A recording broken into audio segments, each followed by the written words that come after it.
जिसके लिए उन्होंने पंचायत सेवक को फोन लगाया था। इस खबर की पूरी जानकारी रखेंगे, लेकिन लोकसभा में असदुद्दीन ओवैसी बोल रहे हैं क्या इस हुकूमत में इतनी हिम्मत है कि उन 25 मरने वालों को फोन करके कहे कि देखो हमने ऑपरेशन सिंदूर में बदला ले लिया, अब तुम पाकिस्तान का मैच देखो। बड़ी अफसोस की बात है मैडम, अकाउंटेबिलिटी किस पर है? पहलगाम किसने किया? 7.5 लाख हमारी फौज और सेंट्रल पैरामिलिट्री फोर्स है, ये कहां से 4 चूहे घुसकर हमारे भारत के नागरिक को मारे? अकाउंटेबिलिटी किस पर फिक्स होगी?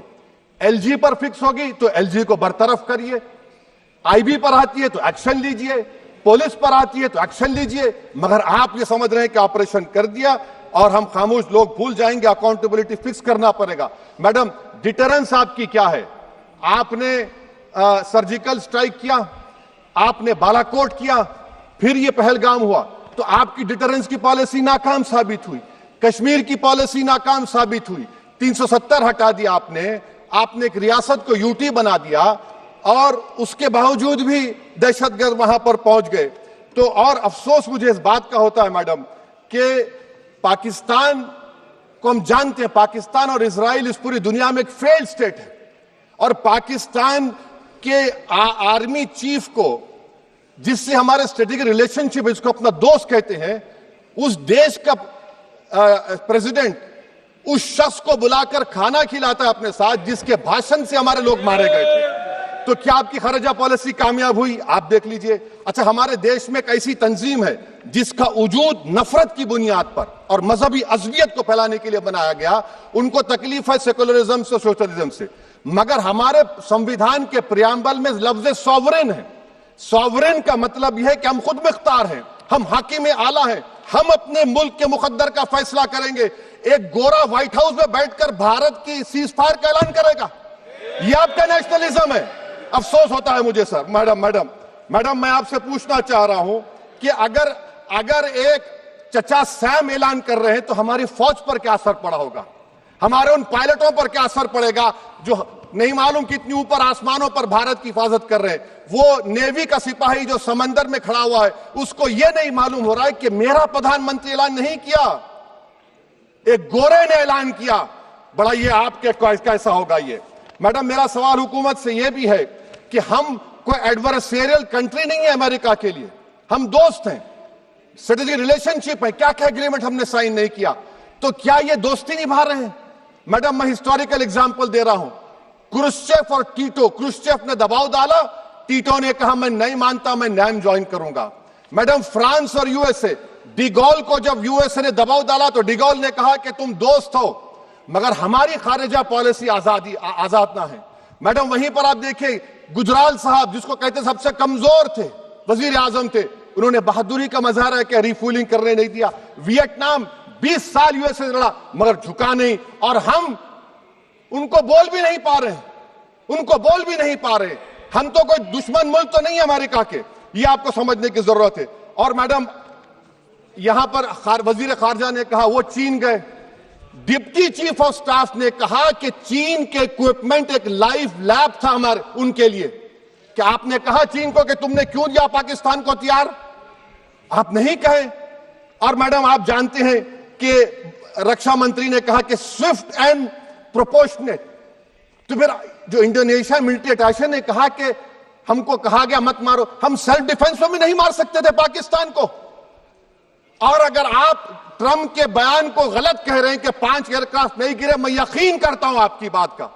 आप हमारे पायलट्स को कमेंट करिए ना, हमारे पायलट्स को कमेंट करिए कि हम अपने पायलट्स की तारीफ करते हैं, आप वो भी नहीं करना चाहते। मैं हुकूमत से जानना चाहता हूं मैडम कि क्या फ्रांस ने हमको सोर्स कोड नहीं दिया जिसकी वजह से हमारे एयरक्राफ्ट को क्या नुकसान हुआ? अब मुस्तकबिल में आप हथियार खरीदेंगे तो क्या आप सोर्स कोड हासिल करेंगे? और मैडम, लोकसभा से असदुद्दीन ओवैसी को आप सुन रहे थे। ऑपरेशन सिंदूर पर चर्चा के दौरान सरकार पर निशाना साधा, अंकल सैम कह के। दरअसल ट्रंप के लगातार बार-बार सीजफायर वाले बयान पर सरकार को घेरा है असदुद्दीन ओवैसी ने, इस सवाल को पूछते हुए कि पाकिस्तान के साथ क्रिकेट मैच क्यों किया जा रहा है, इसका आयोजन क्यों किया जा रहा है? पाकिस्तान का मकसद तो भारत को कमजोर करना है।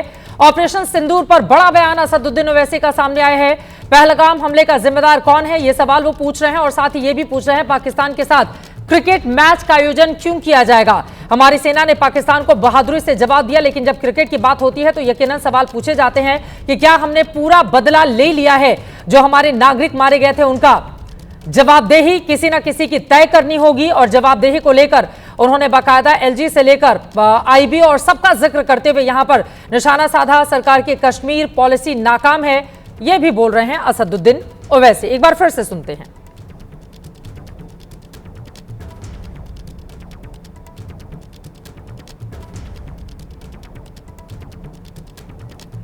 संसद टीवी में दोबारा आपको लेकर चलेंगे। असदुद्दीन ओवैसी की ओर से बयान दिया जा रहा है, लेकिन आपको बताते चले कि लगातार यह सवाल सरकार से पूछा जा रहा है कि अभी जब ऑपरेशन सिंदूर ऑन है, पाकिस्तान हमारा दुश्मन नंबर 1 है, पाकिस्तान के भेजे गए आतंकवादियों ने हमारे 26 नागरिकों की जान ली, तो फिर पाकिस्तान के साथ बीसीसीआई मैच कराने क्यों जा रही है?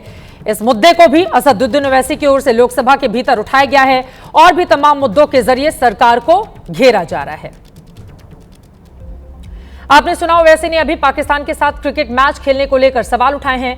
दरअसल सितंबर के महीने में दुबई में एशिया कप का आयोजन होना है। टूर्नामेंट के दौरान एक मैच भारत और पाकिस्तान के बीच भी खेला जाना है, लेकिन उसके पहले देश भर में इस मैच के खिलाफ आवाज उठने लगी है। सवाल पूछे जाने लगे हैं कि पहलगाम आतंकी हमले के बाद भारत ने जब पूरी तरह से पाकिस्तान का बायकॉट कर रखा है, तो उसके साथ खेल का रिश्ता क्यों कायम किया जाना चाहिए? चलना यार, वही था, कोई रिश्ता जहांगीर टूट गया।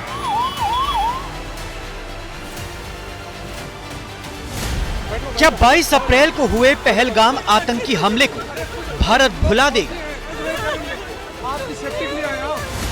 क्या हमले में मारे गए भारतीयों की तस्वीरें 3 महीने में ही धुंधली पड़ गई? ये सवाल इसलिए उठ रहे हैं क्योंकि पहलगाम अटैक के बाद ऑपरेशन सिंदूर चलाकर भारतीय सेना ने जिस पाकिस्तान को जोरदार तमाचा जड़ा था, अब उसी आतंकी देश के साथ भारतीय टीम क्रिकेट खेलने की तैयारी कर रही है। 3 महीने पहले पहलगाम हमले में अपने परिवार के सदस्यों की जान गंवाने वाले परिवार पाकिस्तान के साथ खेल के मैदान में होने वाली इस भिड़ंत का विरोध कर रहे हैं।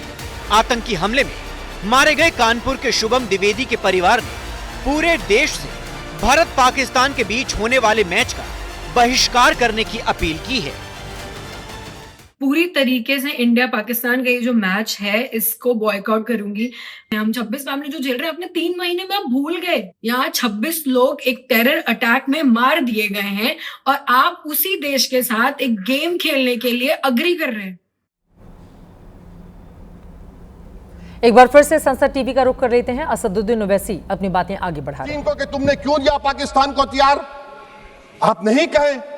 और मैडम आप जानते हैं कि रक्षा मंत्री ने कहा कि स्विफ्ट एंड प्रोपोर्शनेट, तो फिर जो इंडोनेशिया मिलिट्री अटैचे ने कहा कि हमको कहा गया मत मारो, हम सेल्फ डिफेंस में भी नहीं मार सकते थे पाकिस्तान को।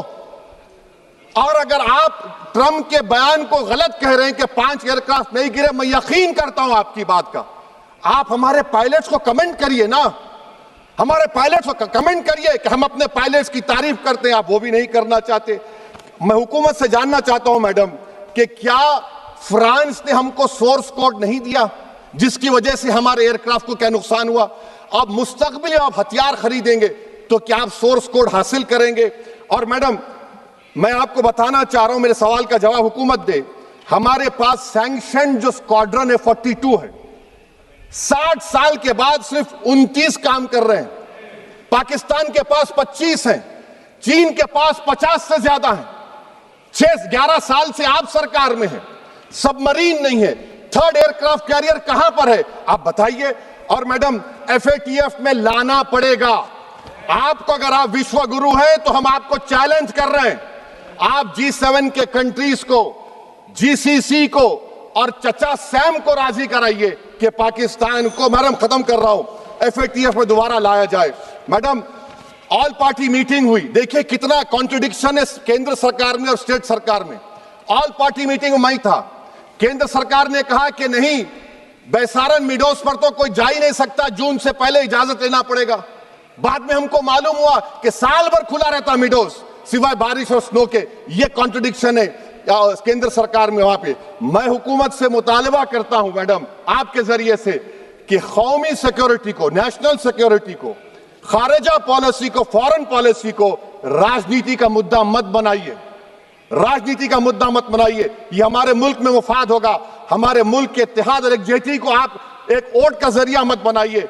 और मैं एक आखिरी बात पूछ रहा हूं मैडम, क्या चीन ने हमसे कहा था कि सीज फायर कर लो? और कैसे पाकिस्तान ने हमारे पायलट्स की बातों को सुना कि हमारा कम्युनिकेशन एनक्रिप्ट नहीं है? मैडम आखिर में मैं अपने शेर से इस अपनी बात को खत्म करूंगा कि अपने ही हाथों से सर अपना कटाना है हमें, मादर हिंद पे भेंट चढ़ाना है हमें, किस तरह मरते हैं एहरार वतन भारत पर, ये तमाशा है जो दुनिया को दिखाना है हमें।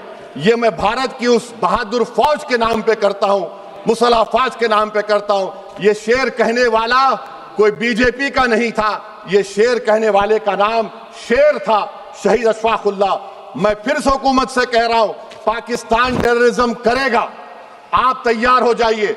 आप चीन से मोहब्बत, कितना इम्बैलेंस हुआ ट्रेड का, कितना इम्बैलेंस हो रहा है चीन से। अच्छा, जब गलवान हुआ उस वक्त भी ट्रंप ने कहा था कि मैं बात करूंगा, हमने कहा नहीं बात करेंगे, जरूरत नहीं है। आज ट्रंप हमारे से पहले बोलता है। इज्जत नफ्स भी कोई चीज होती है, इख्तिदार में कोई यहां रहेगा कोई वहां रहेगा, मगर इख्तिदार में इकबाल होना चाहिए। बदबख्ती की बात यह है कि आपने इकबाल को खो दिया। बहुत बहुत शुक्रिया। AIMIM के मुखिया असदुद्दीन ओवैसी को आप सुन रहे थे ऑपरेशन सिंदूर में अपनी बात रखते हुए, लेकिन इन सब के बीच सरकार पर जबरदस्त तरीके से उनकी ओर से हमला बोला गया और बार बार अंकल सैम जिसका वो जिक्र कर रहे हैं, दरअसल ट्रंप के बयान को लेकर, चीन के रोल को लेकर और पाकिस्तान को सबक सिखाने के लिए अब तक सरकार की ओर से क्या किया गया है उस पर उन्होंने विस्तार से अपनी बात रखी और सरकार को घेरा भी है।